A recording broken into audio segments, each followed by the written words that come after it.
Moltes gràcies, tercer. Ho heu fet molt bé. Els nens i les nenes de quart ens cantaran dues boniques cançons. La primera es titula Voldria passar un Nadal com cal i es tracta d'una cançó amb molt de ritme que ens parla una mica que no cal fer excessos per Nadal, sinó procurar que l'espírit nadalenc duri tot l'any. Esperem que us agradi, ja que ho fan molt bé.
I la segona cançó estarà cantada en anglès i és una bonica nadada extreta de la pel·lícula Polar Express.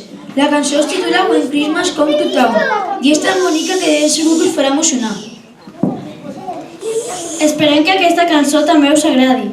I ara només queda desitjar als nostres companys de quart que tinguin molta sort a l'escenari.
Moltes gràcies, quart. Ho heu fet molt bé.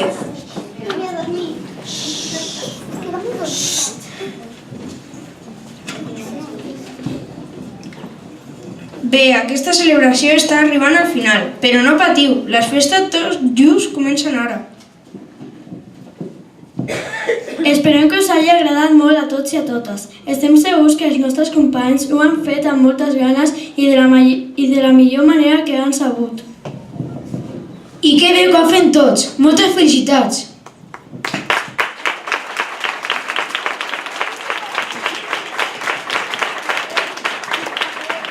Ara només ens queda desitjar-vos un bon Nadal i un bon any 2017 i ens tornem a retrobar el proper 9 de gener.